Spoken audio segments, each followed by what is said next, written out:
Positive તમને કોઈ વ્યક્તિ પાસેથી યોગ્ય માર્ગદર્શન મળશે અને આગળ વધવાની શુભ તકો પણ પ્રાપ્ત થશે.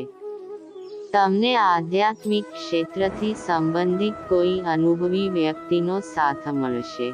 વિદ્યાર્થીઓ તેમના લક્ષ્યો તરફ ધ્યાન કેન્દ્રિત કરશે અને સફળ પણ થશે.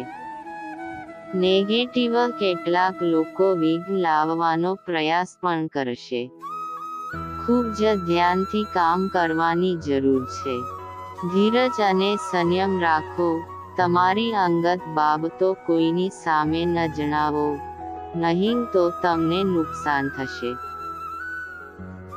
વ્યવસાયમાં તમારું ધ્યાન તમારા ઉત્પાદનોના માર્કેટિંગ અને પ્રમોશન પર કેન્દ્રિત કરો. ઘણી ઉત્તમ શક્યતાઓ હશે. સરકારી નોકરીમાં બોસ અને અધિકારીઓ તમારા કામથી સંતુષ્ટ રહેશે. લવ પરિવારમાં આનંદનું વાતાવરણ રહેશે. તમે તમારા લવ પાર્ટનર સાથે આનંદપૂર્વક સમય પસાર કરશો.